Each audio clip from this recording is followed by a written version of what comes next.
No, welcome to the show. Welcome to the show. It's time we talk with the bad boy of good talk. More importantly, you coming into our world here on bumpthatradio.com, and I think we on to something over here. Me, myself, wrongly convicted. I was exonerated and out here after doing 32 years, and this is what we doing. We're bringing that world right back at them. We're reminding everybody out here the true anatomy of that system. So let me get in here, man, and bring my bro in and get you into the show. We got music today, of course. I think today's 1 to 4, actually. I think I'm just going to ride out. It's Friday. Let you do your thing. It's the bad boy Good Talk, and I'd like to just try to introduce you to my bro, Mac Hudson, as we continue our discussion from Wednesday, 1 to 3. You know, we do Wednesdays, 1 to 3 p.m. That's Eastern time. Fridays, 1 to 3 p.m. That's Eastern time. And you know what Sundays are. 12 to 2, we there. But Sunday night, 8 to 12, the love lesson. Talking about the love lessons, you learn a lot about the lesson in loves and supporting and looking at this country in this conversation. So welcome to it. I say, my bro M. What's the word? I said, Mac Hudson, are you there? Okay, I'm right here. What's the word? Bro, we gonna need a surety issue, man, because we got government all over us over here. You know, we're talking about all kinds of things. Yeah, I understand it, man. And, you know, I'm always happy to be with you, man. Always, man. You know, especially everything we've been through. And now that we out here on the outside, you know, spreading awareness and hope that we planting the seeds for a different type of love to take place, right? You know, because that's what we're lacking. So I'm looking forward, man, to connecting and building. What's the word? What's the word, huh? What's the word? We're gonna bring this down, man. Listen, big salute to Nipsey, PNB Rock, all of these brothers we losing. I'm gonna talk about that. But for now, what's the word? What is the word, M? Yeah, man. Well, you know, the subject we was getting ready to talk about, man, that's what I'm most interested in, because I think, man, you know, everybody has to be brought into the awareness of the suffering that we all know that brothers are still experiencing behind the walls, you know, who are wrongfully convicted. And I think the number one question is, how are so many people, you know, wrongfully convicted? You know what I'm saying? You know, and I'd like to really kind of touch upon the intricacies of how the system works so that we can kind of get an idea, you know, why this happens, right? And then kind of let's, you know, if there's enough time, if time permits, you know, talk about, you know, how do we create some resolve, you know? But let's deep dive into this right here, man. All right, well, man, Aqua get on, please, ladies and gentlemen. Aqua get on. Let's do that, man, because it's real, and brothers is the lost and sisters are lost even getting out, right? People just don't grasp the idea. They think we just pop out and like, ba-da-da-da, you know what I mean? You good. You know, life is going to be grand because you're free. But I thought freedom was all that other stuff that's supposed to come with it, the feeling of freedom, like not having to deal with no nonsense. We're supposed to be the freest of all free. You know what I mean? We was gone from the world. We ain't did nothing to the world. We ain't been in the damn world, right? So, but it's not that, man. But go ahead and hold that convo with us, bro. Bring us the word. Well, you know, I think that for a lot of us, we know very little about the history, especially given, you know, what's going on or what's been happening in Massachusetts. I mean, I don't think it's a surprise to any of us to know that in Massachusetts, even though it's considered the most liberal states, you know, but it has one of the most ingrained racist practices and policies, you know, that really has ill affected. And when you talk about the Boston police, you know, and other police departments who follows these techniques and practices, because I want you to focus on those words, techniques and practices and investigations, right? So the way that they investigate the case and put a case together based on an operating theory, right, which most of the time is wrong, right? In very few cases, you might see that it's actually right. But in most cases, they're speculating and then there's assumption, and then they go with, on the basis of that, they identify what they believe is a suspect. That's provided that there is no other eyewitness that makes an identification and et cetera. But this process is a long process, so I want you to bear with me in explaining this, because this investigation in which I'm talking about, these techniques, some of which was made or exposed by the infamous Child Stewart case, right, which bared on some of these practices, and where the U.S. District Attorney's Office independently, and then the Attorney General Office independently, looked at the investigative techniques that the Boston police and other departments were using to create this evidence that led to the wrong identification of Willie Bennett. Now, I know some of you may be too young to realize what happened with the Willie Bennett, so I want to just give you a brief breakdown of that case. Shout out to the Bennett family, man, Toot as well. You know what I mean? Shout out to them as well. Yeah, Joseph Absolutely. Bennett.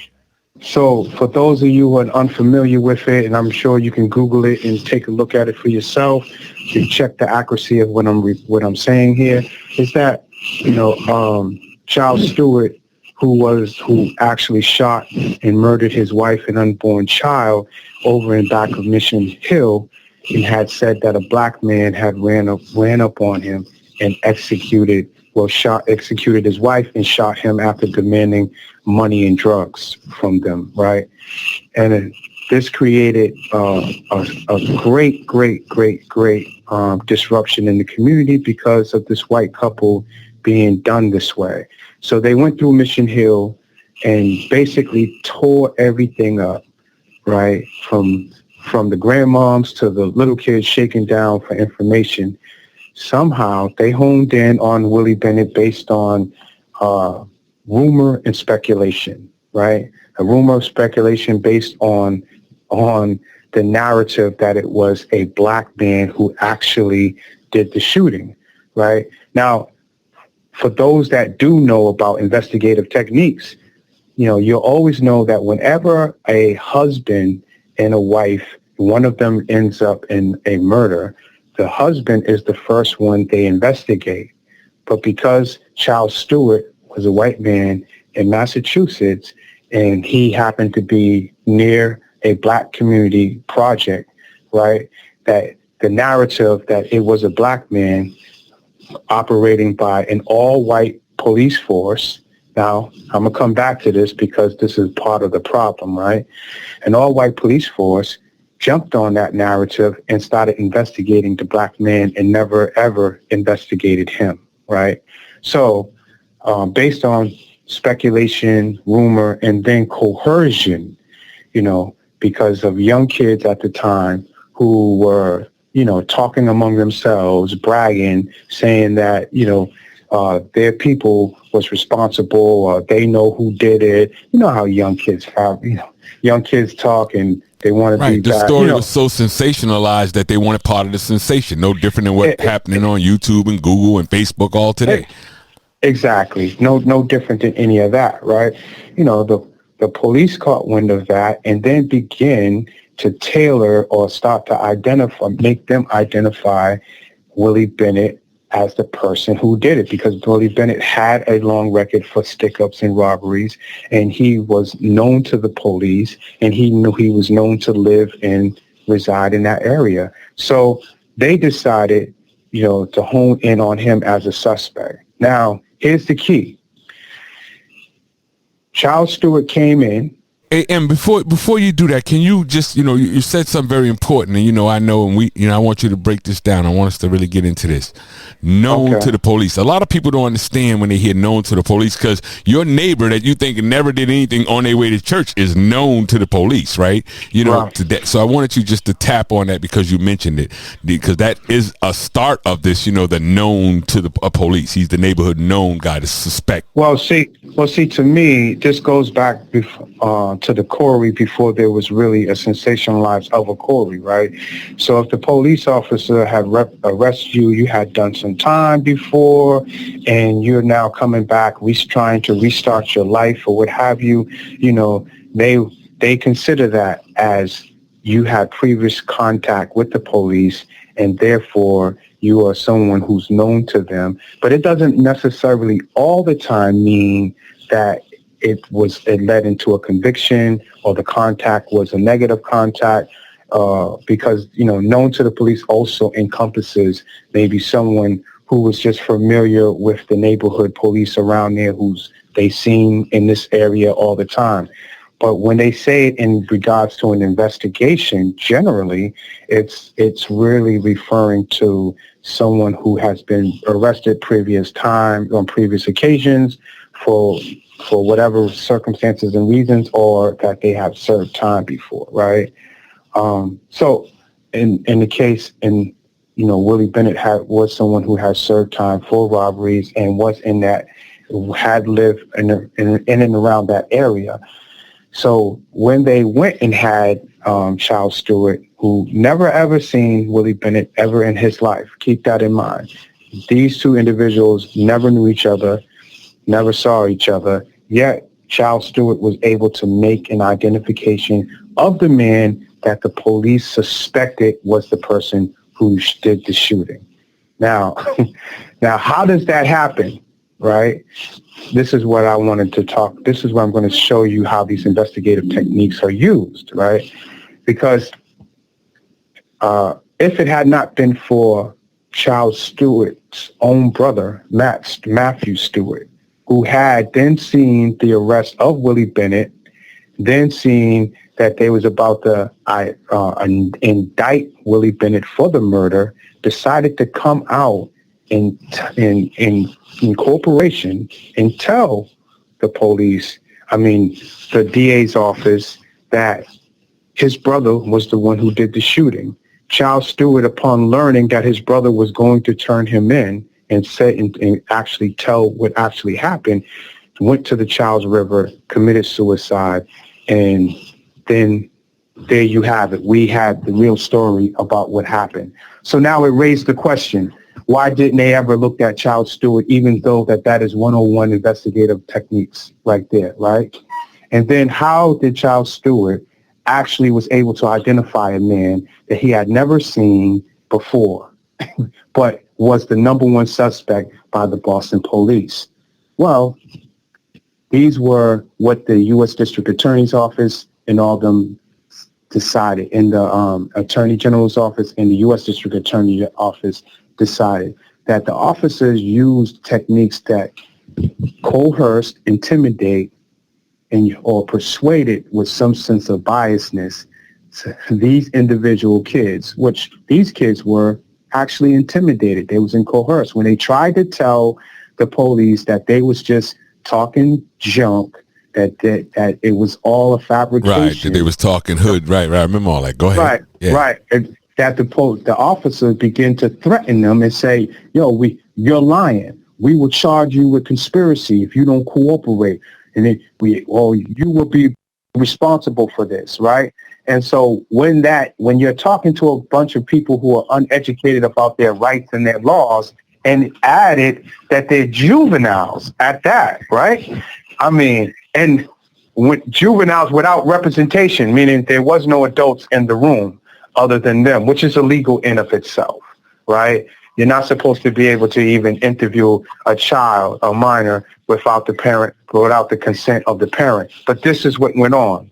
And so they was able to create this narrative and get these young boys, not every last one of them, but just some of them, just to go along to gain the arrest and then try to prompt them into the indictment stage.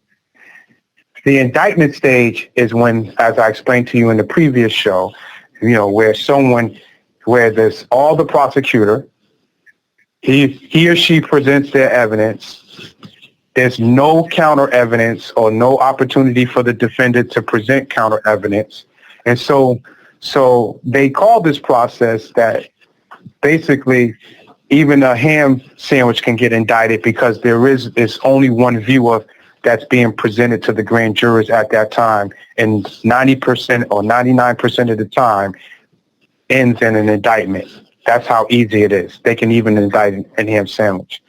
But getting back substantially to my point, which that these reports identified these techniques, and that these techniques have been used over a course of some time, going back over 10, 20 years now, and may be responsible for other faulty convictions, right?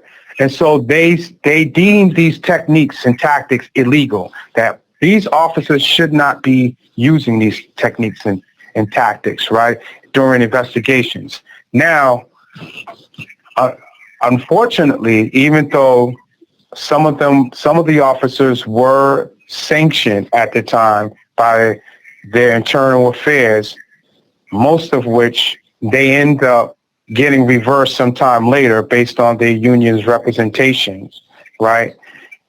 But what we should take away is that these techniques were illegal. Now, it wouldn't be surprised to learn, you shouldn't be surprised to learn that these techniques and practices were continued until almost another decade and a half, until the Diajumbi case came out, right, where the Supreme Court started to now look at all these cases that were being confronted through these illegal processes and brought to their attention. They now started to create guidelines about how these interviews need to be conducted and reviewed, right? The review consisted of recording them, video recording these statements, so that they can examine how the officers were able to obtain the information that they said that they obtained, and that they were actually following the evidence, not creating a narrative of their own or what they thought the evidence should lead them to. Right. So I know exactly what you're saying. I'm hoping the people are following and paying close attention to what you're saying, but I want to try to make it more specific for them, right? In case and cause. So let's just look at the initial arrest, right? I want to inform them in terms of things they watch on these shows, man. Perry Mason, ID, shout out to Poobie on ID, right? These shows, and the people are arrested, and most people have learned the thing of silence. Why that silence is so important, right? Making no statement versus a statement, or when are you allowed to make one? What's used against you? I want to take them through that process, because when they bring us to that police station or when they pulling us over, that is the beginning of that process. That innocence for me was in that moment. So we just chime on that for a second, because that's the way they watch it out here, man. They YouTube it, and we spent all those years learning the law and fighting cases and freeing other brothers. You know what I mean? Why we couldn't even get ourselves out, but they don't. You have to give it to them in that form, man. That's just the way I found it out here. What I find is that a lot of things that we see on TV doesn't really follow the reality of how things are, right?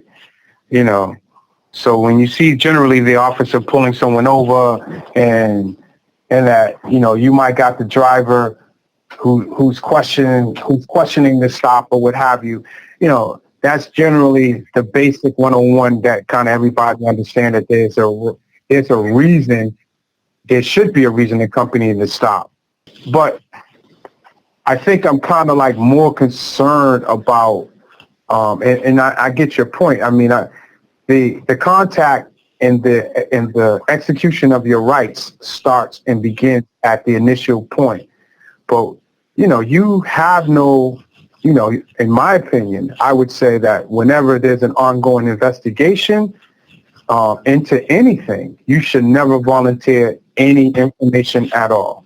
Even though you're innocent of the issue, you should never, ever, ever open your mouth without representation. And the reason is that what they'll do is they'll backtrack everything that you say and try to find or manipulate inconsistencies to justify either arresting or getting a warrant that they otherwise wouldn't be able to obtain. Listen, listen. We don't have to refer them to any law. You're listening to it live right here. You know what I mean? I was wrongfully convicted and exonerated. And so what I'm saying is that's exactly the technique. They pulled I didn't have no statement to make anyway, other than I don't know what you're talking about, right? But they pulled what's the movie, man, where the dude was like, so you say you was there at 12:30, right? 12:30. Somebody out here knows instantly. Bill Dukes is the dude talking to him. One of those like Boys in the Hood thing. I know I'm off, everybody, but you know he's in that scene, bro. We ain't really been out here to watch those movies, but I saw that one, you know, on Bounce in there, right? And he's stressing it, and he's just like, you know, so you say you was there at 1:30. But it was 1:29. You know what I mean? Yeah. Oh, you talking about Minister Society? Okay, that's Minister okay, Society. right. You dig what I'm saying? Right, yeah. Right. You said so. You know you effed up, right? You know you effed up, right? Right. That's what you're talking about. But, right. He's saying based off of that time, right? Right. Yeah. That timeline. Pardon my language, but that is real. You know what I'm saying? When that is real. They literally trying to do that to you, like your mother had on white shoelaces, huh? And you'd be like, I don't even know, but I'm gonna just say, yeah, white. That's the common. It wasn't white; it was blue. And that leaves the whole. I mean, bro, this is real.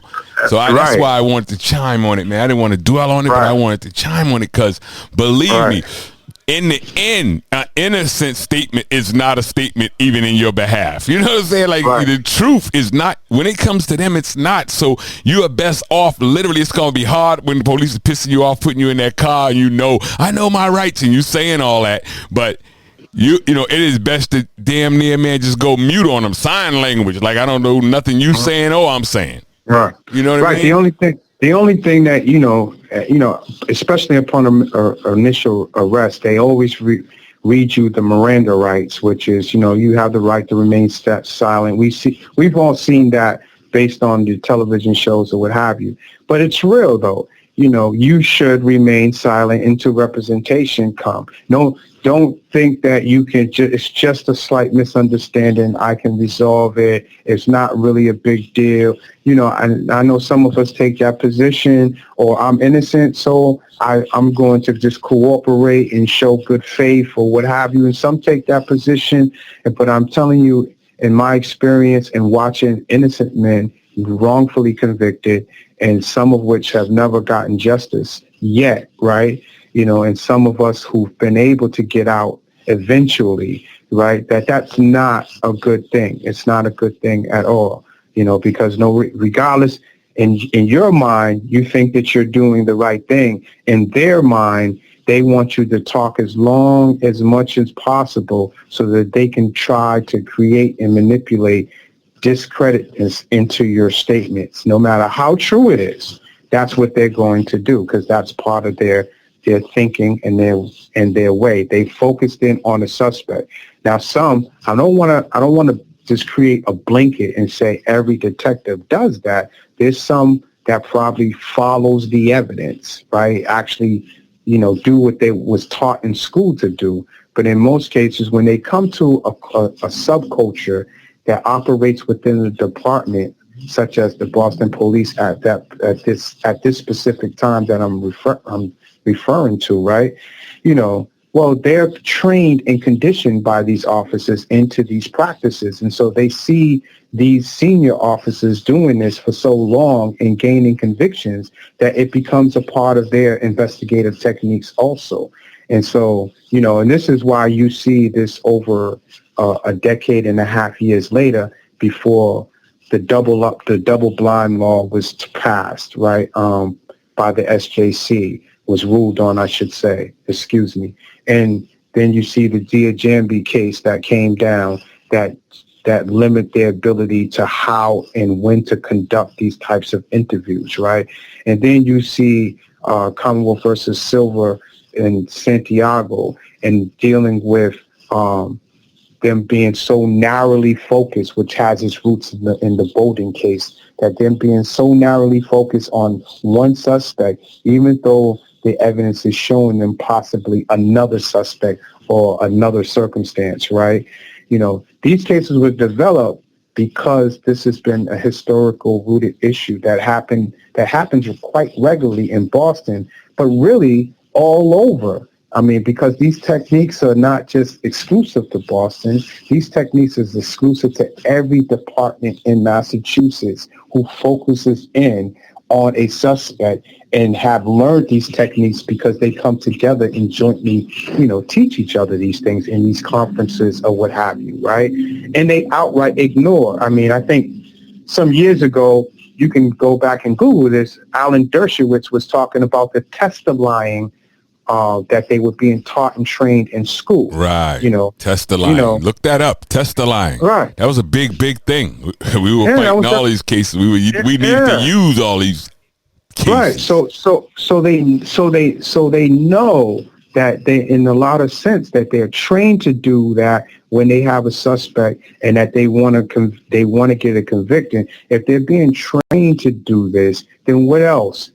What else have they done in order to, secure this conviction? And so, some of these officers are no longer alive to be held accountable, but the real life impact that they have is they got men languishing in prison for some crimes they didn't commit, and which is a sad story. No, we're not. See, this is the thing I learned, right? Out here, it's a lot of love for this sad story, but not for the individual. You understand? Mm-hmm. I'm going to tell you how that's worked from my end, right? Seeing it, experiencing it, and now knowing it, right?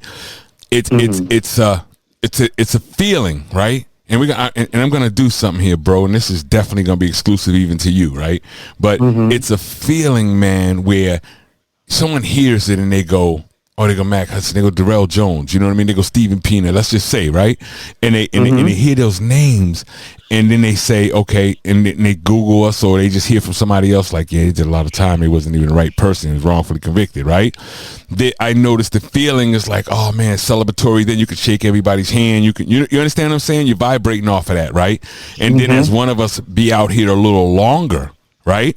You don't hear that. It's like you have to keep sending in soldiers to get the buzz, so to speak, right? And, what I'm getting to is in that moment, I was just discovering, like, they don't see us. They see what the news just said. They see a moment of like, okay, we'll acknowledge you, but we're not going to acknowledge the issue, the feeling, right? They're not seeing the individual feeling. So here's where I'm going, bro. So welcome. Let me just let everybody know you are on bumpthatradio.com. I am the bad boy of good talk, a.k.a. Darrell Jones. And I am a man that actually recently returned home after doing 35 years of my life in total, innocently in prison, wrongfully convicted. I am talking to my bro now who has out how many days now, Mac? Because you better know, because you just made me try to know the other night. I don't want to hear that. About 2 weeks. Because I'm putting the pressure on him. He in school. He doing his thing, right? And he wanted me to know. 2 weeks. All right, so that's 2 weeks. Picked my bro up. My bro is home. This is a man. His name is Mac Hudson. And we were doing this as kids. I was 18 years old when I went in there. You know what I mean? And seeing him come in, we've been doing this since kids, bouncing prison to prison to prison. Grew up and, did a lot of things. So what I want to ask you, right, bro? What I want to ask you, man, just think about those first days, right, when we was kids. I know you don't see any of this coming, but if I'm going to give it to the people, I want to experience it right here live with us, right? Why you think, man, we were in prison so long, bro? Why do you think we were in prison so long? I know, see, these are the questions they won't ask us. They don't know. So I want to ask it live here with you. Why do you think we were in prison so long, bro? What spirit, what life, why do you think we were there? Well, why us? Well, one, I think there's a great lack of knowledge all the way around the board from ourselves, who are entrapped in the system about how the legal process works, from our families who don't have the resources or the intellectual know-how, right? And it's completely reliant on the representation that's being given, most of which, as I pointed out in the last conversation we had, is overworked, overbooked, right? And inadequate to a large degree. And so we get this subpar representation in most cases, right? Maybe not in all, but in most cases, that's the case. And so when you have that as part of the system, there's a great breakdown of what justice is and what justice is given, right? And so you and I are byproducts of that system where, where black males were being demonized, from your generation to mine, right? And made scapegoats and funneled into the prison system, right? And then once we're there, the disconnect of the reality, and you got to keep this in mind. We came up in a prison system that's completely different than the one that exists right now. So that's a fact. Oh, that's a fact. You know what I mean? You have to understand we came into a system, man, that had the number one murder rate in the country, Walpole Prison. In the country. See, it didn't matter if he was in the feds or wherever. In the country, that building had the highest murder rate. You know what I mean? And we came into that trying to get fixed. Right. Absolutely. So navigating that, and then at the same time trying to learn how to, navigate the law and what your appeals attorney is telling you, most of which, as a person who's, again, overworked, underpaid, and, 90% of the time is giving you a subpar review of the transcripts, limited just to the transcripts itself, right, and to the record. And so, this is what we're confronted with. And so our people who are struggling with the fact of, number one, we're locked up in the system, and they are completely helpless over our situation, and they don't have the means, economic means, or the social ingenuity to actualize any type of relief for us, right? So there's a great disconnect and depression that settles in even in the family that cause a falling away after a period of time, because they just can't even take or live with the idea that you're in there for that amount of time, right? That they may never ever see you outside the walls again, that you may die in that condition. And in behalf of those men and women still in that we know, right? I want people to grab this feeling real quick. It's a hell of a feeling when you're in there and everybody else that really from the gutter or from the street or the number one killers or the gang, whatever you want to call it, leaders that you are afraid of, they're around you and you're hanging in, and you're hanging in there and you're fighting in that system, and everybody around you know you didn't do it. You don't even have to explain to them you didn't do it. You understand that? They know from the streets on, everybody in your family's out there knowing, like, I know you didn't do it. You understand that? And so it's a unique situation. I want people to understand there's so many people in that situation, right? And, I just want them to feel that, bro. That shit weighs heavily on my mind. You know what I mean? Because we've been around it. We know, right? Some have died with it. You know what I mean? That's another thing I want to discuss. Some have died with it, man. But, I wanted to know how you felt about when I look at us and I think while we were in prison, I think, you know what? There's a lot of suffrage, right? But I can guarantee you, and I challenge people, and I put out this challenge all the time, the things we were able to do, the people we know before the rest of this community and world know as anybody, right? We had brought that together. You know what I mean? Churches and nations and all kind of people that never had interacted, right? In that same community, we brought them together in a prison, So I look at that, bro, and my answer is just, I know all those subtitles to it, and they're strong, right? All of them are super strong. But I really looked at it and I was going, damn, the worst way to be in prison, bro, would have been of no result, right? Well, meaning when I say no result, I mean no result as to who we were and to be in a position we are now to know what we know. And when I say no result, that's the worst to me. And we didn't get no result. So there was suffrage in it for a reason. And it's not like when they say things happen for a reason. There was suffrage in it for a reason. And I believe it's the message, man. I just believe that. So. Oh, yeah. I mean, I think that, the conversation is evolving into how we found purpose and meaning, right? How did we start to learn, that street life and all these other things that we we labeled that condition a term to be a setup or a trap that really confused us further into an abyss of frustration, right? And because that's what it was. And coming in prison was just another added frustration and intensity. But how we survived it was we had to outgrow it, right? We had to start to turn inwardly in ourselves to kind of look at who and what we are, because those are the questions that were most resonant in our minds, even as we were seeing some of the most heinous stuff go down around us, right? So, you're 110% right. We brought a movement, we built a movement, some of which is, it's still going on today. And a lot of brothers benefited from it. Some of them who've gotten out and actually started programs of their own in ways of looking back and adding on and what have you. They may not have been as active as we were behind the wall, but it was because of the spirit of us and other brothers like Fuquan and others who really stood on the Definitely principle. Shout out to Ricky McGee. Ricky McGee is a brother we working on, daily, to bring home. That's one of our brothers, man. And shout out to his wife, Haja, and his mother and his family. Because, we coming for whoever we got to come for, man. Right. Tony Gaskins, Derek Tyler. TG. Well, that's right. All those brothers, man, that done fought over the years and really, held down the post and tried to, bring such, levelness, to the conditions that were impacting us and still are today.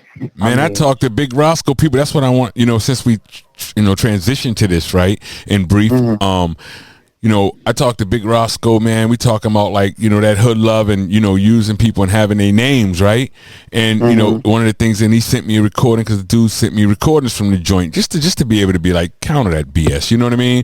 And the reason I was bringing up Sco, man, and he goes by the name of Seven now, you know what I mean? And Big Roscoe is because that transition, he's right there next to Fu. They converting a lot of these brothers that would have come home another way. That transition is still going on where these brothers are converted, man, to come back a little bit more right. You know what I mean? A little more understanding of what right is. Right. Absolutely.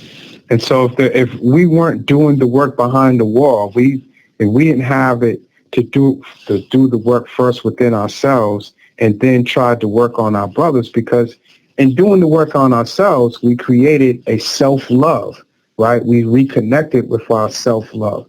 And then, when you start to love yourself, you can't help but to love anything and everything that looks like you, right? And so that is what created the motivation behind the work to offset the conditions, right, that was impacting us in such a severe way. And that's what's responsible for keeping us mostly in the hole or in trouble, right? But as John Lewis said, good trouble. We was making good trouble. We wasn't reading porn books, man. We was reading the ISIS papers, you know what I mean? The spook who sat at the door, man. We were, you know what I mean? We were tearing down things at a young age, man. Things that people right now, man, really, really taking them in, right, Em?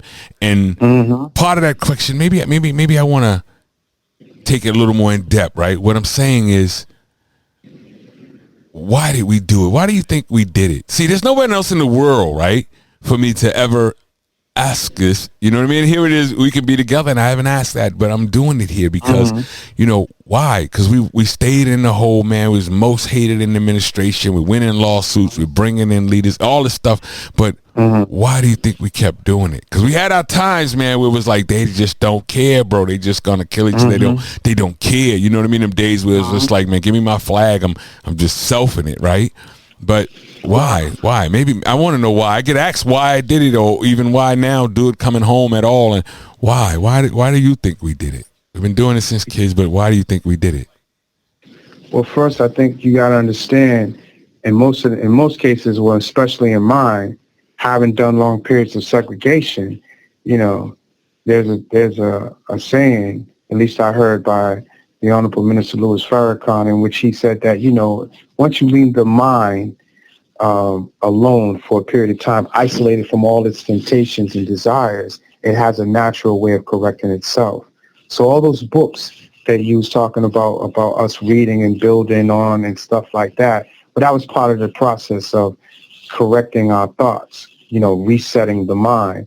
And then once we started to do that, we was able to then focus inwardly. And then that became the motivation, the connection, that we was connected to something greater than us, right?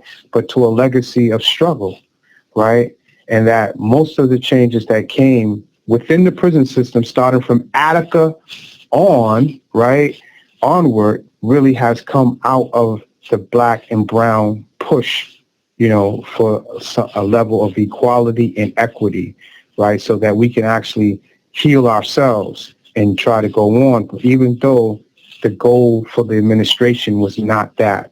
So when I look at the reasons why I go on, right, and I can only imagine that for you, it's that, it was because of the the abiding love that we have for ourselves and wanting to rectify that for our brothers and our sisters, right? Because you want for yourself what you want for your brother, And it's a bold language to say, man, but, for me, honestly, it was when we were hitting that point, like, I'm fucked, right? You know what I mean? Excuse that language. Listen, I'm fucked. And it was clear because I was going, wait a minute. My whole family is falling apart. I don't even get along with them. They're not getting along with me. We're not getting along with this shit right now because they're not understanding the situation I'm in. Like, I can talk all I want, but I'm telling you, this lawyer right here is about to sell out.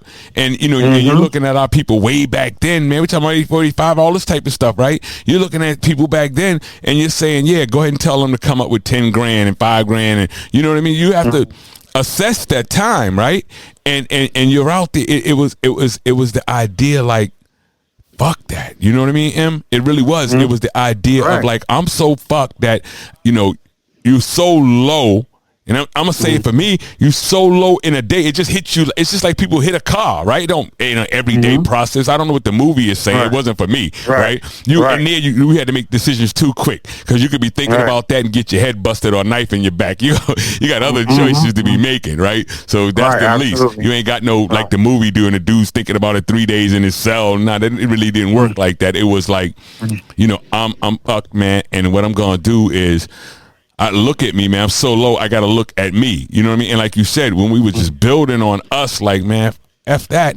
I'm somebody up in here. You know what I mean? The first thing was the lesson of somebody, right? You know what I mean? Right. And I'm somebody. So once we established that, it was like, you're not taking nothing else. You know what I mean? Like, dudes in the hood worry about getting robbed or doing whatever you're doing. But the biggest short we ever took, I just want to touch on that in a minute, but the biggest short we ever took, man, when we talk about taking a short, or this dude said something about you, or that dude's this or that dude's that, and they kill each other over that, I'm going, ain't that your father and your grandfather coming out of a prison that's right around the corner, and ain't all that the people right there that locked him up and treated him like shit his whole life, right, and held him, ain't that got to be the biggest short we ever took? You understand what I'm saying? And I just have to express that, but the feeling him, it was just like, I'm after, man, and once we did find us, I watched it. You know what I mean? Once we was like, nah, man, we Africans for real, because we was deep into everything. You know what I mean? So many movements going on. It was like the 60s, right? And once we discovered that, it didn't bother me. You know what I mean? It was more or less like, all we can do is fight. You know what I mean? Like, I'm in this solo, we gonna fight. You know what I mean? No matter what it is. And then learn to teach others to fight. That was a benefit. Well, absolutely, because I think at its core, we're talking about self-preservation also, right? I mean, we came into a system, man, that was really trying to really destroy us mentally, emotionally, and spiritually, to the degree that if we ever got out, we would be of no use to ourselves or to our people, to our families, or what have you. And in some cases, when you do see guys come home who seem to be right back into the motion and they seem to be a little bit worse than they were, well, that's what you're looking at, right? You're looking at those brothers that went untreated and actually started to become absorbed by the atmosphere, which is an unnatural atmosphere, right? So, that's man, that's part of the byproduct. For us, it had a complete reversal. We fought, and it was about self-preservation, and we looked at the full spectrum, It wasn't just about surviving in prison. It wasn't just about connecting and building in prison, but it was also equally about atoning and then reconnecting with our community. And so when we started the cultural events and started getting brothers to think about those things during the cultural and religious events, you got to keep in mind, man, what was we trying to do? We was trying to preserve life, our community life, our family lives, because we recognize that the next person that could be shot down in inner city Boston could be my brother. Right. It was our children. They were at the same risk. Cousin. Right. Right. Exactly. How could we father up without doing that? That was my thing, right? You know what I mean? Exactly. We ran the Fathers program because of that. I built one because of that, right? Because it was how could we if you are father inside, you can threaten from outside, hope your boy do it, hope somebody else do it, but if you ain't even got a ring, bell for your family and hustled up the money to do that, you ain't part of the protecting them process at all. You're a voice from there. So we had to, only way to stem it was to man up and say, hey, we got to send out less of what they trying to create. We got to convert that. Right. You know what I mean? Right. That's what it was about. Right. We're going to convert that. Like, this dude is going home. This young dude is going to go home. It's going to go bad. Everything is going to happen, right? And we knew, and that's the one we targeted. You know what I mean? Like, nah, bro, they're not going to send you right back with that, and you ain't going to go out and kill one of our families or your own, right? We're going and that's what I'm saying, getting through it is the God gift. You know what I mean? Like, it's suffrage. I can't, tell the world what the suffrage is. It's so long, right? It's not happening like the movie where you tell it in a day and that's what it is. That's how I feel. You know what I mean? You got years of feelings. But let's chime in on this because it's come across the past a few times, right? The idea and the word family, right? I want to change this up and go into that part for just a second, right? But it's so deep, man. But family, I looked at it. Let's look at the legality of it too. I just want to ask you a question on that as well. But I look at it like the family. So let's just say my sister, right? I look at that like when I was incarcerated, right? Wrongly convicted. Hey, wait a minute. You just convicted my family, meaning that you took away. What is the difference between getting the slave ship and coming over and taking some people off their land and taking their husband from their wife, just like slavery? You took me out of my family's life, my sons, my brothers, you know what I mean? Whatever, my brother, all of that. And then they're gone. And then she's doing it all out here herself. And she had a right to her brother. The Constitution makes it clear, right to protect family, right? She has a right to me. So I'm saying, where's the legality in that? Why don't that get taken on? Why, should we take that on? Because I think I want to see them be able to sue for their loss. I'm a loss. I'm an asset. No different than somebody took their car and we proved to be assets. In actuality, I've seen an instance in where family did sue on that. I want to say it was, what's the brother's name that the feds end up setting up, and they held on to the information knowing that these guys were innocent the whole time, and they sat for about damn near 40 years. One of them died, and the other one was still alive. They was from out of the South End. Do you remember that? I can't particularly remember the issue, but I know the feeling, right? And what I'm saying is, what I'm saying is, you're right up on it. The idea, right? That our families, I'm discussing it to say, okay, that may be the possibility, but see, I want us to be on here being able to give them that name. You know what I mean? Give them that spark. It's no different like the mother from OP, and it was very wise, very smart. I was sitting in prison reading that. That's all we did. I kept up, and I was sitting there and I was looking at the Newports, right? And I used to run those errands, man. Like, you know what I mean? 7 years old, you go to the store and get your mother's cigarettes, newspaper, plate a number, everything, right? And she sued, and that's the only family I saw ever where she sued and was like 50 million, whatever it was, right? And she passed, from Newports because they were giving them out free. And I'm like, damn, why the rest of the whole community ain't got no suit? You know what I mean? Like, Newport should be not even existing, and I smoke them. You know what I mean? But here's the point. What about that aspect? What about that aspect of the family? Like, what are their rights in that? Let's develop that. Well, I know that there is an avenue for them to do it. Now, how many people have ever exercised that right? I'm unclear about that, right? Because you don't generally see people do that, and especially or particularly in the Black community where that has happened. I mean, but I would imagine that, definitely the children had a right, the spouse have a right, or even common law wife in Massachusetts, which is a recognized entity. So, and then shout out to all you common laws. Can we work on that one too, bro? I want to uncommon that common law thing right there, right? You know what I'm saying? I don't know how that works in court, man, but shout out to you all, man. That's a good one. All right.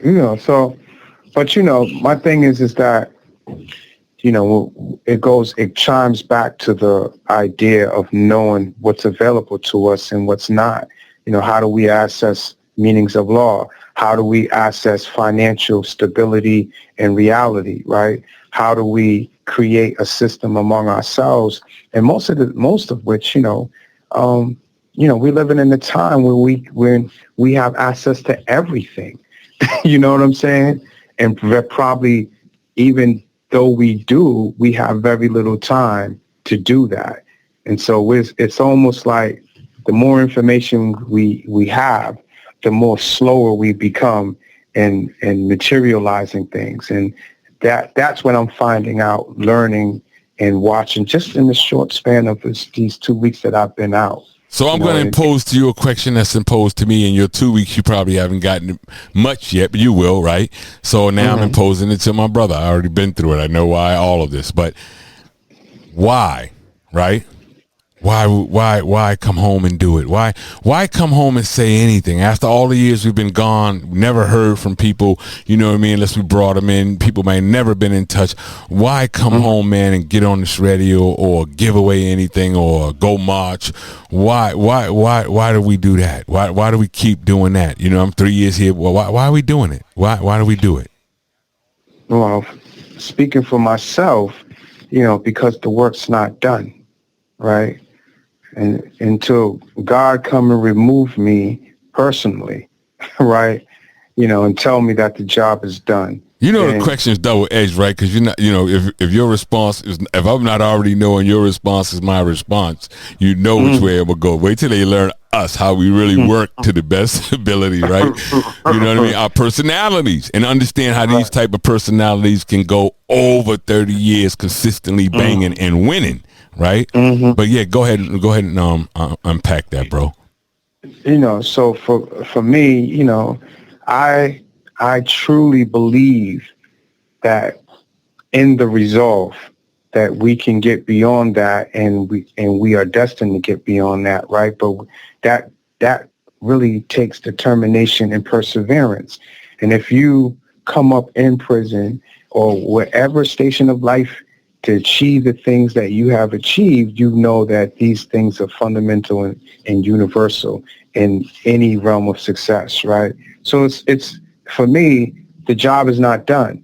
I think the more of us getting out here and able to talk to the issues, but also to actualize resolves and try to get to, the solution base quickly, and in all cases you can't do that. So I don't want to mislead anybody and say that there's a quick result for every problem, because there's not. We're talking about something that is, systemic. I can't even say the word. My fault. Excuse me. Systemic, right? And so there is going to be that time where it's going to move in increments and gradually get there. But those things in which we could resolve right now and really to spread awareness and to get everyone on the same page. And when I say everyone, it may not be everyone that gets on the same page, but if we have the majority working towards this resolve, guess what? We're going to find some resolve. We're going to put people in positions that have to give us that resolve. We're going to hold people, those that are responsible, until they actualize the resolve. But it is incumbent on us to do that, nobody else. So this is what I've learned in prison. You can blame whoever you want to blame, but at the end of the day, if you're not willing to do anything about it, it means nothing.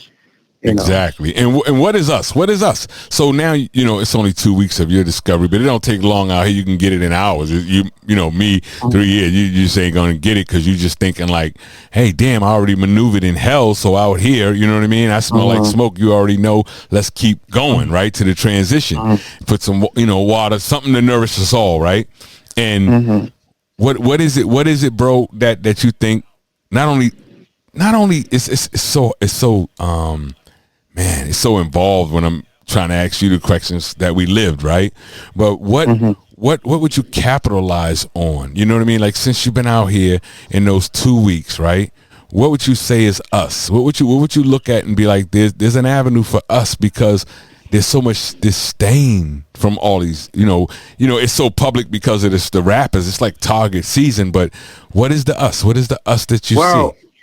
Well, okay. So if you're asking me, like, how do I think that we move forward? I think, what the large number of men coming home who have been educated through these programs like the African Heritage Coalition, Spanish United, Nation of Islam, all these programs that exist that created a self-awareness of self and Black consciousness, right?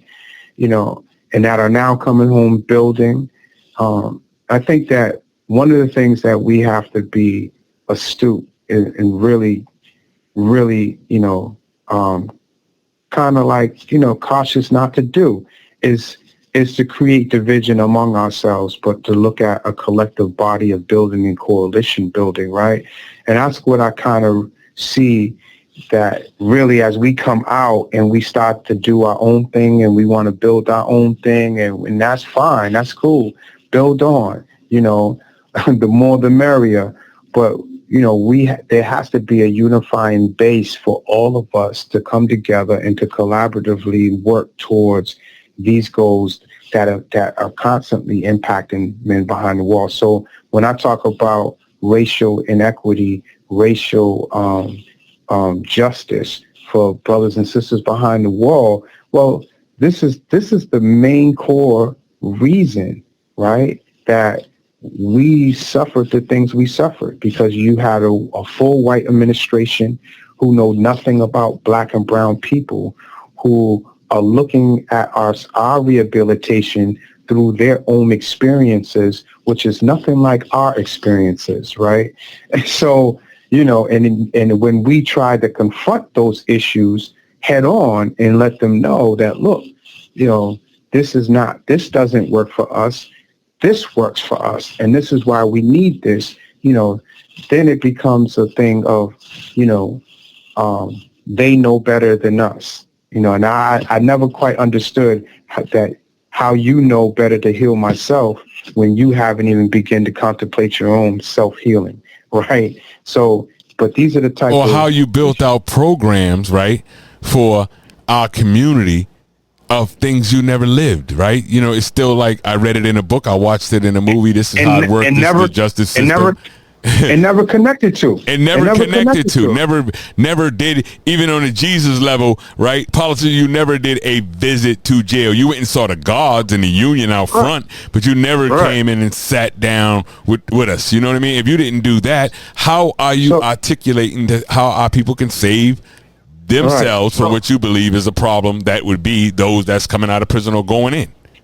Right. So, and I think I see that with the same problem where money is being allocated to do a job that, that people have turned into a hustle, as opposed to really caring about the sincerity of the mission and the people who are being affected by it, right? Bing, I ain't Steve Harvey, but that's the number one answer. It was always a hustle, but they converted it so much to say we can use that same thing against them in gameplay, meaning we can just throw dough over here and say that's a program and then don't have no resume. I don't know anything out here when you go to get that job or when you go to apply for that loan that they don't say, let me see some form of resume before you start laying out how it works. Fact. And so, I mean, I understand how the politics play, but I think that we have to be wary. And I think the whole purpose of self-education is to understand how we interact with the system, but also how we need to interact with ourselves and those who represent ourselves, you know what I'm saying, and one another, right? Because, I think that most of us don't even understand that we get sucked into the Negro mentality, because there is the nigger mentality and then there is the Negro mentality, right? The nigger mentality is the street. The Negro mentality is the educated or the college educated folks who come out who don't even understand that they are living and adopting a white style of life that rejects them. And they're constantly trying to fit into a place and space that constantly rejects them. And so my work is not to be accepted in a place that rejects me. You know what I'm saying? My work is to build in a space and place where we have our own acceptance of one another. You know what I mean? And then we can invite those who want to be a part of us, right? And so I think that. So isn't that about leadership, M? You know what I mean? You all are hearing us in a regular conversation. You're on bumpthatradio.com. You're listening to the Bad Boy of Good Talk. I am talking to my special guest, my bro, Mac Hudson, coming home after 33 years. We're going to go back where I was. M, what I'm saying to you, right, is, and you and I, we go over this for years, right? What I'm saying is, let's just do it this way. Leadership has to be a part of it, right? It has to be a great part of it. I mean, it's how Trump is leading something, no matter what the pressure's coming. That's what's going down. But a lot of people here are not seeing it because it's the same thing as prison. This is prison out here, right? And it's working the same way. So leadership is the issue. But if an alien came, that first word they say when an alien come, you know what I mean? He'd be like, take me to your leader. I ask our people all the time, if that crunch time came today, back then we could say, I'm following Malcolm, I'm following Martin, I'm following JFK, whatever you're following, there was some form where people would go. Today, my concern is I see the mega movement, and then I seen a Black Lives movement, and then I saw that life go on a respirator because I ain't heard nothing else about it. And so now what I'm saying is, what would be our leadership? What do you think about that? You know what I mean? If you had to tell that alien our leader would be, I think we came out of here without anybody even accepting the idea that anybody should lead but us. Like the only competition, that you want to have is with me, not against what you're trying to get to. That type of thing. Right. Well, I mean, I think that is such an expansive topic when we're talking about leadership and who, what, and what it should look like, right? I think that for me, and not meaning to like. Do we have one today? That was kind of that pinpoint thing, like that alien asking you. Do you think we have one today? Well, I don't even think in terms of that. That's what I'm saying. I think in terms of African tradition, community in that sense, right? There, we have elders. We have youngins and in betweens, right? In between that space, and that it's those experiences, depending on what the subject matter is, that may advance one over the other, at any given time. But they're always working as a community in the collective state for one another, And I think that when we think of terms of leadership, we identify leadership from the standard of white standards, right? Not necessarily from our own historical references of what it means to be Black. And so I look at it in terms of that, like, of building community in that like sense. A village, back to a village. It was one of the first little things we did. That's right. Back to the village. Is one of the first little things, man, before the magazine, all that ever did. You know what I mean? We did that. Absolutely. So, but the concern today, Mac Hudson, the concern today is that the divide. So I was sharing with you earlier something that was going on with Chuck D and all that. But what I'm saying is the divide. That divide is in depth, bro. That divide. The young generation today are not the young generation they were. Today they consider themselves, damn near separated. So how do you create that village? How do you bring them back? Well, I think through constantly reaching over to educate those that you can educate. We gotta be realistic. Most of the times, I was young, dumb, and thought I knew everything, like most of us. And it only till we have some real hard experiences or reach breaking points are we willing then to consider other alternatives in most cases. But that's not in every case. Some cases of individuals you could, actually reach in time to start to, bring them around to the idea of what it means. And I think that when you're talking about the generational gap, right?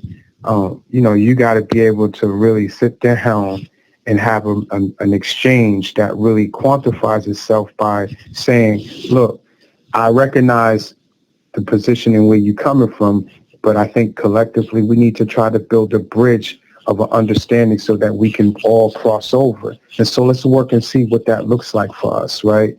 As opposed to get into a who's wrong or right circumstance. And I think in most instances, that's what we focus on. Who's wrong and who's right. I'm right, so you need to come on and come aboard with me. And even in cases where we know we're 110% right, sometimes you got to let people materialize that on their own.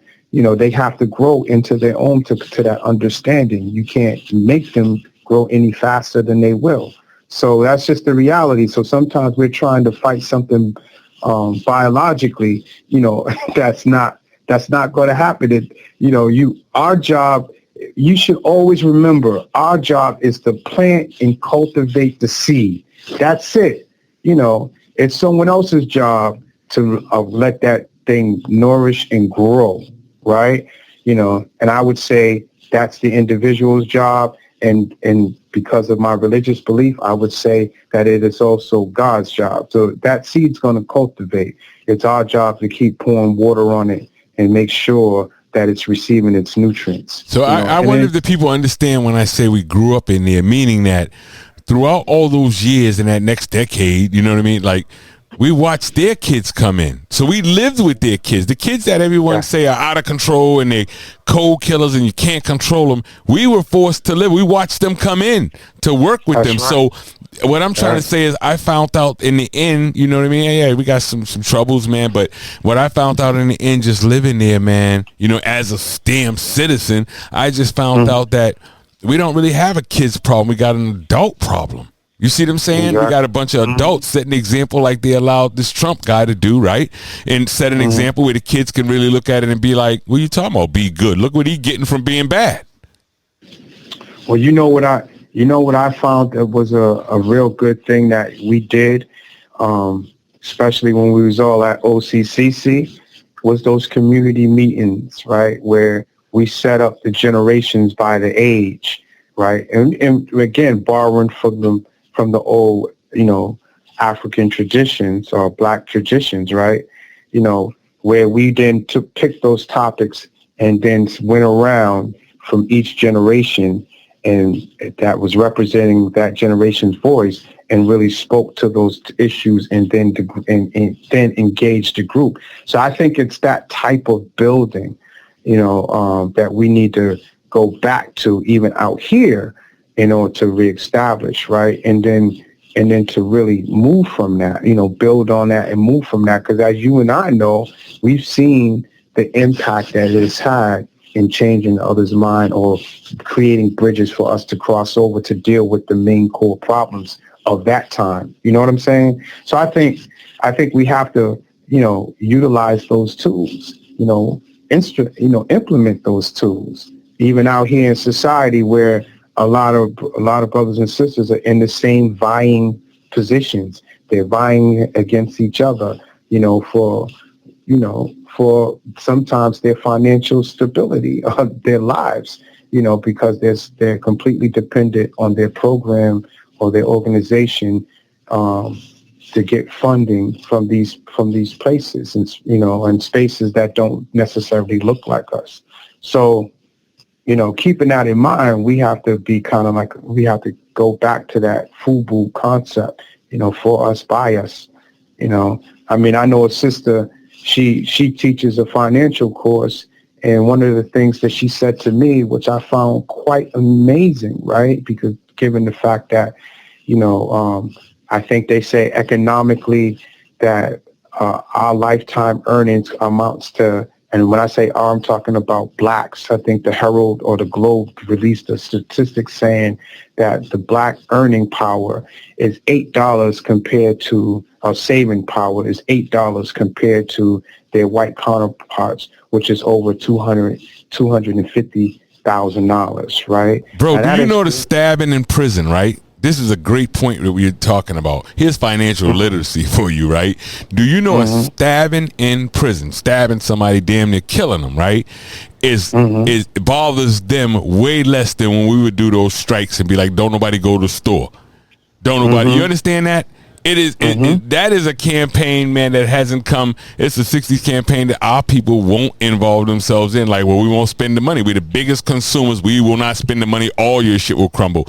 Because everyone seems to know, like, that's when they will go crazy, right? And that was always odd to me, but then that's financial literacy. I understood. Yo, they don't care if we kill each other, what we do, our family visits, senators, people out here crying about us. Yo, but if we say don't go to that store, we were in that hole so long for stuff like that, so regular, like, hey, don't go to the store, don't buy nothing, don't buy no sneakers. We stayed in the hole so much for that, traveling hole to different jails for that than anything else.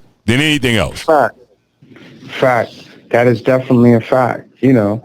And you know, and because of their reaction really showed you the vulnerability that they had, right? The whole thing would have fell. The whole thing, even though they had us in jail, they could not make a dime off of us. Therefore, we were unprofitable to them, and they will get rid of what's unprofitable for them if they believe so. Absolutely. And that application will work out here. They will work out here when you're giving that jeweler all that money, man. 15 bands, 100 grands on ice that came from your own land. Crazy. But again, that goes back to financial literacy, and we don't begin to really understand how important that is. You know, so I know you're gonna play this song real soon, and hopefully, man, we can bring the sister on to talk a little bit about that, man. Yeah, definitely. I got a message for him. Definitely. I think definitely, you know, that's some of the resolve we have to do, and when there's you know, places that opens up to us where we're being offered free financial literacy, and all you got to do is show up, you know, and that room should never be empty. I mean, hey, you know, I can't even begin to understand why we won't even begin. Well, you know, we'll go ahead, man. Let me put something on for the people. You on bumpthatradio.com with the bad boy Good Talk, Darrell Jones. I'm here with Mac Hudson, my bro. 33 years in, you know my situation already, and we're trying to bring you what we should bring you because it's time we talk. And that's the season we in. I don't know if I'm doing Bump That Radio messages about voting, but I'm definitely telling you to pay attention to their voting. Pay attention to their voting that's affecting you like it affected the women and like it's the Supreme Court. Everything is affected, man. It's COVID-19 worldwide, inside, out, White House, Black House, all the houses. So, but I want to get back to this right here, man. I want to bring my brother Mac Hudson back on the show, and he has a special guest as well. So let me bring them in. Mac, you on? Yes. Yeah, I wanted to bring my sister on, Britt. You know, his sister has been building and really, you know, spreading awareness about financial literacy. And, you know, and she got a few upcoming things that I want to really get to and talk about. So I want to introduce you to my good friend, sister, Britt. Britt, you there? Yes, I am. Hi, how are you? Hey, what's going on, family? How are you? Listen, I want you to just speak a little bit about, you know, who you are, the work you've been doing, and what you got coming up for me real quick. Absolutely. First of all, thank you, brother. Thank you for allowing me on your platform. Oh, no doubt. Pleasure having you here, my sister. We got to get more than Britt because I want them to know who you are. I'm going to make sure, you know what I mean, because knowledge we got to pass. But M's the co-host, and he's going to handle this. But pleasure having you here. Okay. Yeah, so I'm known as Boss Lady News, Britt Johnson, and I essentially highlight nonprofits, I highlight businesses, and I highlight different events throughout New England and beyond. I'll go to state as well. And I highlight real estate.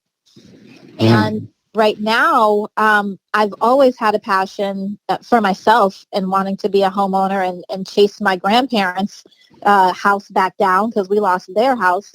And just understanding, generational wealth. And not for nothing, I guess I'll get into the meat and potatoes. I am tired of seeing the GoFundMes when that doesn't have to be our reality. Okay. And can you just expound on that a little bit? What do you mean exactly? Right. So, unfortunately, when we have deaths in the family, for whatever reason, because we as people of color, especially Black Americans, we do not have life insurance. We do not have real estate or some type of assets or equity to be able to transfer down to our family members. We don't have money to cover our own burials, and these are things that we should be thinking about and planning. Right, absolutely. And that kind of goes back to that statistic that was just recently cited by the Boston Herald, the Globe, where they were saying that, Black savings amounts to $8 comparable to their white counterpart was like over $250,000, right? So that great inequity is what you're really speaking to, right? Absolutely. And we can honestly say we don't know what we don't know because information is not shared with us. It's not. And unfortunately, when people in our community do get the knowledge, they get that power, and oftentimes they move out of the community, forget to reach back, or they keep that knowledge to themselves, never even sharing it with their children. And so what have you done to counteract that reality? Yeah, so what I've been working on with a variety of other groups here in Boston and reaching out into the Atlanta area is we do sustainable financial planning, where we literally sit down with people in group settings.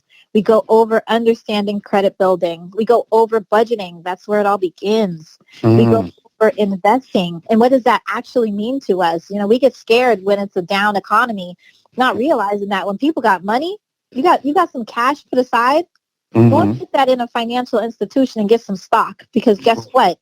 Although the dollar is going down, stock prices, they will go up and down, but they always go up. Right. Oh, wow. So I hate to say the name of the game, but it's real. Whether it's a game of Monopoly or the game of life, it's all intertwined. And we have to understand how to pass down generational wealth, or we're passing down generational poverty. Yeah, absolutely. And so where do you host some of these forums that people can come and attend and get awareness? Or how do they connect with you Yeah, so if anyone is in the Boston area, Massachusetts area, every third Tuesday, I am at the mosque in Grove Hall, mosque number 11, and I was able to start doing financial planning seminars there. They are free, so people can come on out, and they'll get to really actively utilize the information, ask questions, bring your pen and paper, bring a notebook, so that you can jot down this information, take it back home, and have table talk with it. If now, you Britt, miss that, sorry. No, Britt, I was going to ask you, I didn't mean to interrupt you, but I wanted to ask you because, it's a beautiful thing that you're doing it for free.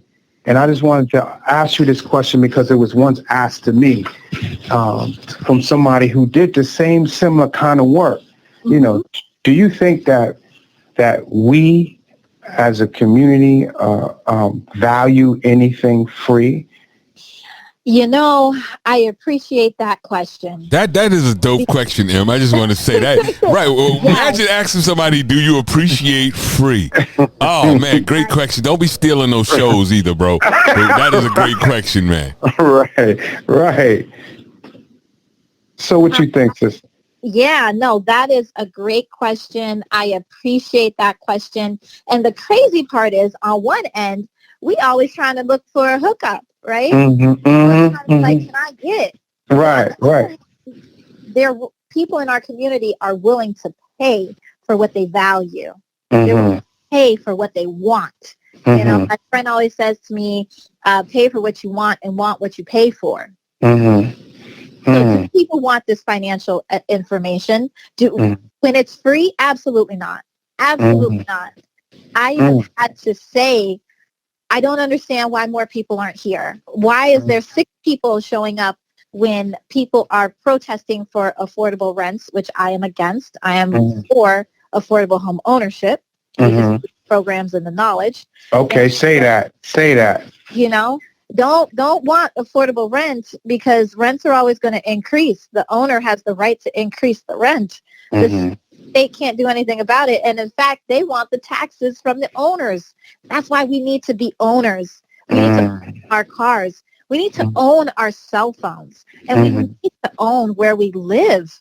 Mm-hmm. We have to. Absolutely. It's Absolutely. unfortunate when, and as you know, M knows, I have a passion for educating, especially people that might be coming out of incarceration, because they're hot off the plate and they might have been sitting down and reading, you know, finding out about Robert Kiyosaki Mm-hmm. and more about investing, and they're hot off the plate. But guess what? They go home and they don't have a family member that owns even a condo. So they have no place to go besides maybe a halfway house or a housing program that might put them in the environment where they don't want to be. And then this Mm-hmm. continues. Right. Right. And that's such an interesting thing because you know you're right, especially when we talk in terms of housing and you know I can speak for myself. You know, coming home after 33 years, you know, and I have family.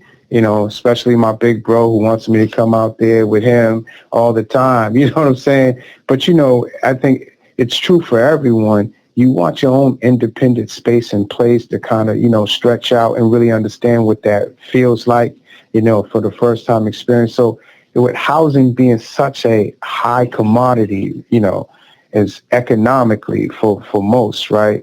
You know, and they got these available programs that seem to take years and which is rendering some people really in a state of homelessness, right? Right. I think I think that, you know, moving the needle forward has to go into us thinking about how do we secure our own. And so I want to kind of speak to, I want you to kind of speak to that, you know, brothers and sisters coming out of prison, how do they set themselves up to get into the best financial situation for home ownership? Yes. So it really is a situation of don't give up. You know what I mean? Mm-hmm. And humble yourself. I have met so many people that on one end they're humble, but they're so used to the situation. It's what they know. Mm-hmm. You don't know what you don't know. It really is a scary place, right? Mm-hmm. I worked with a young man. I connected him with someone that literally helped him raise his credit right out of incarceration to 700. Mm-hmm. And from that, he started understanding credit card usage and how to use a credit card the right way because it's beneficial for you. When Mm-hmm. you're able to increase your credit score and, you know, be humble and maybe you want to get a McDonald's job outside of the city where maybe you're not running into friends or family, but you want Mm-hmm. a stable job because you've got stable income. Understanding credit, your credit score is up. It makes it that much easier to get your own apartment, Mm-hmm. right? And Mm-hmm. once you're able to position your credit, you know, stick to it, trust in yourself, trust in the process, and save up your money, and then start investing so your money is making money and you're building a down payment for your own piece of property. Mm-hmm. Well, People I like. underestimate owning a condo because they're like, oh, I want a 3-family. I want the biggest piece of property I possibly can get. And absolutely, yes. You know, Mm-hmm. if you can do that, do Mm-hmm. that. But don't stay out of the game because you're looking for that big pot of gold. You know, you might have to pick up those gold pieces along the way. If you can Mm-hmm. purchase a studio, a unit, which is a condo, and you live there for 12 months, turn around and say you want to sell it, you might be making a $10,000 profit off of 12 months. Okay. Selling that. And now you can get into another piece of property. Or you tell the bank, hey, I've owned this for 12 months and now I want to rent it out, which they add that rental income to your income. And I'm going to rent this out and I want to buy another condo. They'll say, okay, well, you're going to get rental income from here and this is how much we can give you towards another condo. So now you got 2 doors. And you don't have to worry about that huge overhead, but you slowly make your way into purchasing larger properties, but you're constantly getting small ones and getting rental income, managing those properties, quit your job, and run your business. So no, and that was a lot in a small amount of time, right? And so I just no, that's okay. That's okay. I mean, because what you said has great substance to it, and I just want you to go back over that real slowly again for all our listeners out there who's trying to catch up just as much as I am. Go ahead, please. Yes. So again, people are typically looking for that multifamily, that 3-family, a 2-family. But we underestimate, because we're looking for that large pot of gold, we underestimate all these little coins that we can pick up until we get to that pot. So look at what you can purchase as far as a condo. There are studio condos that are for sale, 1-bedroom condos, 2-bedroom condos. The name of the game is to own where you live. Right. If you own where you live, if your heat goes off, if your electric bill goes off, if you ain't got no food in the house, but guess what? Nobody can take that place from you as long as you're paying your overhead. And you can always get a renter. I wanted to chime in on that point right there when she was saying getting ahead and that whole thing. I want to put that financial literacy back to my sister in a format of seeing this vision, right? Passing the baton, right? Yeah. So now here's the reason I'm saying that is because when I used to just sit in prison, and you watch the Olympics, you don't miss stuff like that. You got nothing else to do, right? And I'm watching that. One of the things about the race for the Americans or whoever's running it, right? These things are clear to me. They pick a person to start the race, and then they call one an anchor. Don't call me an expert on that, but one's an anchor and one's this and one's that, right? And even if the person in the middle is like, they never got to really see me run, I know I'm fast, I can finish this whole thing myself. It don't work like that. You must pass the baton. Obviously, the person in the middle or the person that's last behind that ain't getting to pick the flag up or ain't getting ready to cross that line was important to the process, right? You understand? Important to the process. So I'm trying to say in a financial term, right? What is the problem we have with us passing the baton? The same way if you run in that race, you can be winning. If you step on that line, even at the winning line, it's over, right? So when the sister's saying pick up the small pieces, how do we pass this financial literacy baton to our children, to ourselves? How do we pass it? Right. We keep talking about it. The same way people talk about the Kardashians and the same way they talk about Kanye and the same way we could talk about the sneakers that are launching and the new iPhone updates and the new this, it becomes everyday conversation. And that's what is, you get together with the guys and you might have a few drinks and it's like, what are you talking about? Are we talking about the drama in our lives? Are we talking about like, yo, what's the stock y'all done looked into? What you talking about, man? A stock? Are you suggesting, or do you think that the financial literacy between men and women are different? Like, do you really think we handle it different? I have an opinion on it, but there's a question since you invoked it. You know what I mean? Like, let us know. If you're saying brothers are known to mess it up, then I'm going to put my hand up and be like, you know what? It basically was from my grandmother on, a woman in my life, the only way I understand once I get it, like, you can't just go help everybody. You just can't throw that. You know what I mean? So is there a difference, my sister? Come on. Exclusive. So truth be told, on my personal opinion, I do believe that it's two-sided, right? You have habitual people, whether they're male or female, that are bad with money. Mm-hmm. You have habitual people, whether male or female, that are amazing with money. Mm-hmm. But I strongly am one of those women that believes in male and female roles. And, Mm-hmm. any women out there that might hear the show, they'd be like, what? We ain't supposed to be in the kitchen. But I am one of those women that was raised old school. And I think that there's not enough moms that look for ways to maintain finances within the household so that they can be there for the children and that they can be that feminine woman that a man can appreciate. And yes, there's two things that break up a relationship, right? Money and infidelity. Let's not make money be the issue.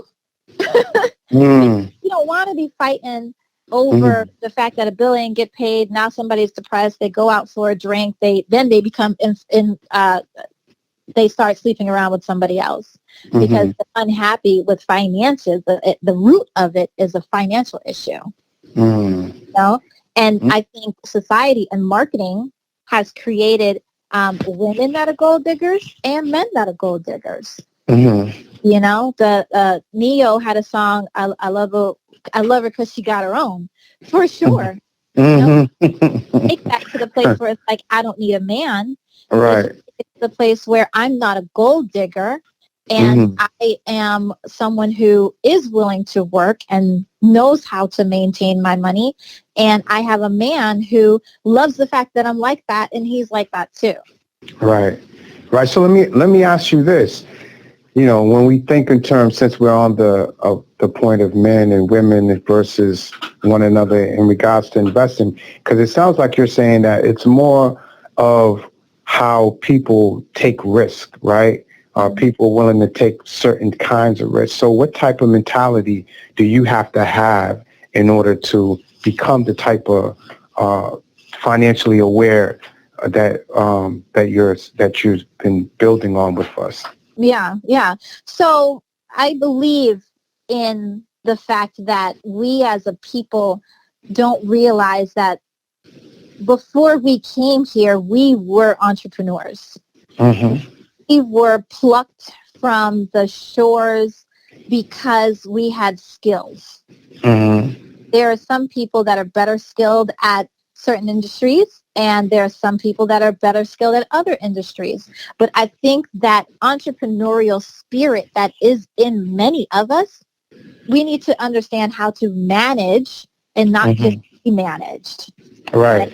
And that's in relationship and in business. And when you put those concepts together, that's how you manage your money instead of letting your money manage you. And that's a great point. We say Benjamin Banneker, but and we must always remember, right, when we think about them marching on the Capitol and so on, when she talk about like our talents, it's a black man that when that people don't know that the White House had actually burnt down. You know what I mean? And it didn't you wouldn't have the White House you have. It's a black man that remembered from his mind the blueprint to make that White House. You know what I mean? Like, come on, if you over here, man, it's time we talk. We're going to be talking over here. Absolutely. You better know when you're looking at that, like, I ain't got nothing to do with that White House. It's a black man that actually remembered the blueprint when everything burnt. They didn't even have it from his mind of how they had planned it. Right. Well, it was a black man that showed them how to even geographically lay down that whole Washington, D.C. that they call, because of the structures. They didn't know how to maneuver and put buildings up, but it was a black man that showed them how to do that. Come on, man. Chocolate City. You know the song. That's right. That's right. There's a book called Chocolate City. So for everyone out there, we'd be surprised what we can find on YouTube. I even found the Metanetter scrolls, but there's a book called Chocolate City. There's looking up black inventors and trademarks. We created a lot. That's right. We didn't have the funding, funding that was equivalent to society's level of success, right? We had the intelligence, but we didn't have the money to apply that intelligence to society. So you have white counterparts that would come in and say, that's a great idea. And take that idea and put it into work. Now that business, Real. that is our idea, intellectual property, is now being worked by somebody else, and they're making money off of it while we got chips. We need to understand that our intellectual property is powerful. Right. Definitely. Most definitely. Well, I see we're getting ready to come up on our time, good sister, and it was such a pleasure to have you.